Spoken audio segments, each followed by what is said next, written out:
என்னங்க அங்க என்ன நடக்குது? நீ அவ்வளவு அழகா ஸ்கெட்ச் போட்டு கொடுத்த பிறகு என்னமா நடக்கும்? நீ சொன்ன மாதிரியே அவன் வாயால என்ன கலச பூஜை பண்ண ஒத்துக்க வச்சிட்டேன். அந்த கார்த்தி இப்ப நேரா அங்கதான் வந்துகிட்டு இருக்கான். வரட்டும் வரட்டும். சாமுண்டியாவது ராஜராஜனை கலச பூஜைக்கு அனுப்புறதாவது. நீங்க பூஜைக்கு தயாரா இருங்க. இன்னைக்கு நீங்க தான் கலச பூஜையை பண்ண போறீங்க. இங்க பாருங்க, அப்படி பண்ணும்போது மாமா கிட்ட சொல்லி மறக்காம வீடியோ எடுத்து அனுப்புங்க. எதுக்கு சந்திரா வீடியோ எடுத்து அனுப்ப? நீயே கிளம்பி கோயிலுக்கு வா. ஆமாங்க, எனக்கும் நீங்க கலச பூஜை பண்றத நேர்ல பாக்கணும்னு ஆசையா இருக்கு. நான் வரேன். வச்சறேங்க. சரி.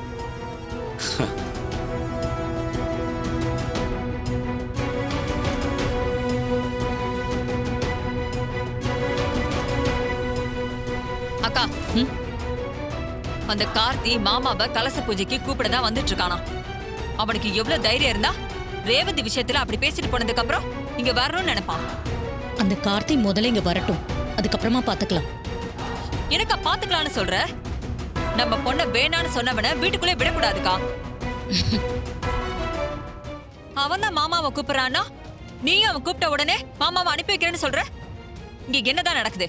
சந்திரா, கொஞ்சம் பொறுமையா இரு. இவளுக்கு என்ன ஆச்சு? ரேவதி கிட்ட கார்த்திக்காக பேசுறா, இப்ப ராஜராஜனை கோயிலுக்கு அனுப்பி வைக்கிறேன்னு வேற சொல்றா. இவ மனசுல என்ன இருக்குன்னு ஒண்ணும் புரிஞ்சுக்க முடியலையே. அம்மா, அப்பாவை கார்த்தி மாமா கூட தனியா அனுப்ப போறீங்க? ஆமா ரேவதி. ஏன்? இல்ல, எனக்கு அப்பாவை மட்டும் தனியா அனுப்ப வேண்டாம்னு தோணுதுமா. என்ன சொல்ற? ஆமாமா, இந்த கார்த்தி மாமாவை நம்ப முடியாதுன்னு முழுசா நான் தெரிஞ்சுக்கிட்டேன். அதனாலதான் நான் சொல்றேன், அப்பாவை அவர் கூட தனியா அனுப்புனா அங்க வச்சு அப்பா கிட்ட ஏதாவது பேசி பிரெயின் வாஷ் பண்ணி அவர் குடும்பத்தோட சேர்த்து வைக்க வாய்ப்பு இருக்குமா? பாத்துக்கோங்க.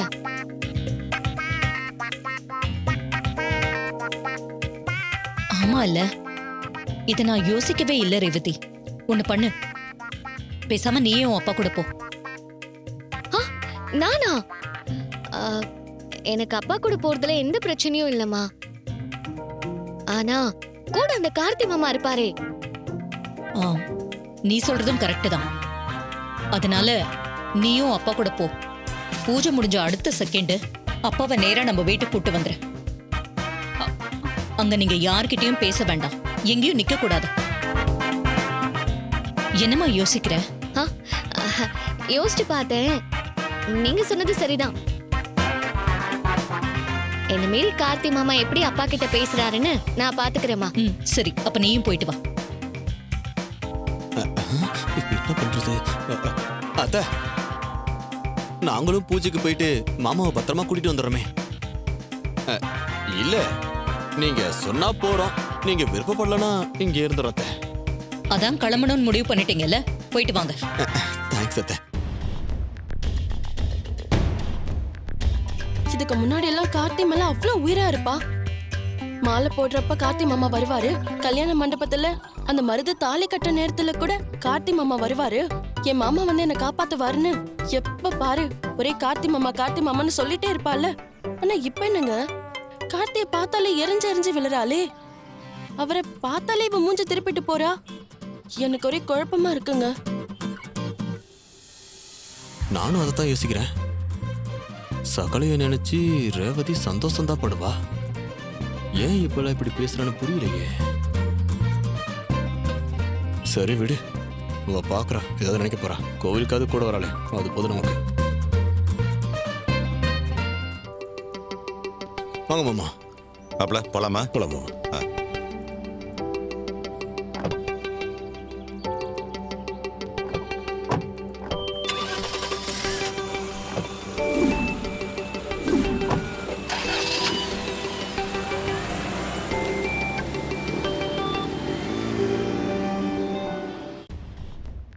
உன்கிட்ட இருந்து நான் இதை எதிர்பார்க்கலக்கா.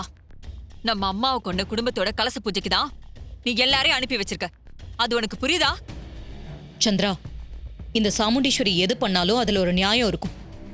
உன் அக்காவை நம்பு, மத்தத நான் பாத்துக்கிறேன்.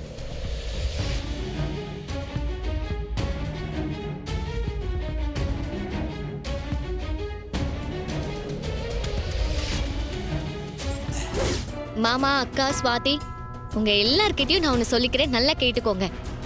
நீங்க யாரும் இங்க இருக்கிற யாரு கூடயும் பேசக்கூடாது, புரியுதா?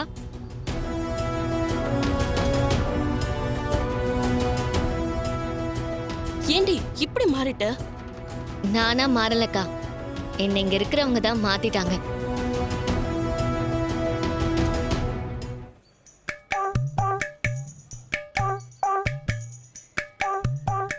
ரேவதி, சொல்றேன்னு தப்பா எடுத்துக்காத. நீ வர வர உங்க அம்மா மாதிரியே மாறிட்டு வர. இங்க பேசாதீங்க, அங்க பார்க்காதீங்கன்னு ஏகப்பட்ட கண்டிஷன் போடுற. அத்தையே இன்னைக்கு எங்களை ஃப்ரீயா விட்டுட்டாங்க. ஆனா நீ என்னடானா அவங்கள விட மோசமா ரூல்ஸ் போட்டுக்கிட்டு இருக்க. இங்க நின்னுட்டு மத்தவங்க பேசுறதெல்லாம் நீங்க கேட்டுட்டு இருக்காதீங்கப்பா. அம்மா சொன்ன பேச்ச நம்ம மீறக்கூடாது. பூஜை முடிஞ்சதும் நேரா வண்டியில ஏறி வீட்டுக்கு வந்துடணும்னு கராரா சொல்லிருக்காங்க. இங்க யார்கிட்டயும் தேவையில்லாம பேச வேணாம். வாங்கப்பா, உள்ள போலாம். உங்க அம்மா பேச்ச நான் என்னைக்கு மீற மாட்டேம்மா. நீ வேற ரூல்ஸ் எல்லாம் போட்டு என்ன மிரட்டிட்டு இருக்காது. பூஜை முடிஞ்ச உடனே நேரா வீட்டுக்கு போயிடலாம். வா போலாம்.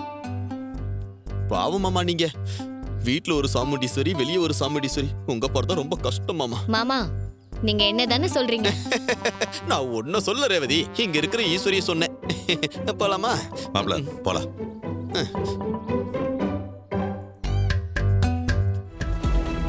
அக்கா, உங்ககிட்ட கொஞ்சம் பேசணும்.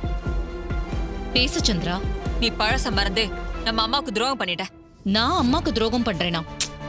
என்ன சொல்ற நீ? நம்ம பகையாளி வீட்டோட கோயில் திருவிழாக்கு நீ எதுக்கா மாமா அனுப்புன? இதுதான் விஷயமா? என்னக்கா இதுதான் விஷயமான ரொம்ப சாதாரணமா கேக்குற? நீ எப்படிக்கா மாமாவை கோயில் கலச பூஜைக்கு அனுப்புன? என்னால இப்ப வரைக்கும் நம்பவே முடியலக்கா. சந்திரா, நடக்கும்போது சில விஷயங்கள் நம்ப முடியாத மாதிரி தான் இருக்கும். ஆனா அது எதுக்கு நடந்துச்சு, ஏன் நடந்துச்சுன்னு சொன்னா யாருக்குமே புரியாது. என்னக்கா நீ பேசுறதே ஒரு மாதிரி இருக்கு. கும்பாபிஷேகத்தை நிறுத்தணும்னு கராரா நீ இருந்த. இப்ப திடீர்னு இப்படி பேசிட்டு இருக்க. அப்ப என்கிட்ட எதையோ நீ மறைக்கிற. எனக்கு தெரியாம நீ உள்ளுக்குள்ள பெரிய பிளானே வச்சிருக்க இல்ல? அப்படியெல்லாம் ஒண்ணும் இல்ல சந்திரா.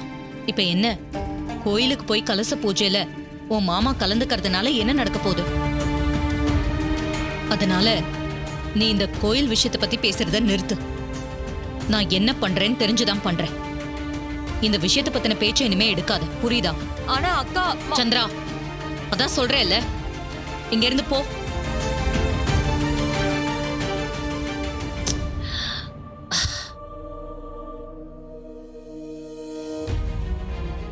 என்ன ஆச்சு இவளுக்கு? அவர் சொன்ன மாதிரி மாமாவை கார்த்திக் காப்பாத்தினதுல இருந்து மொத்த குடும்பம் கார்த்திக் பக்கம் சாஞ்சிட்ட மாதிரி இவளும் சாஞ்சிட்டாளா?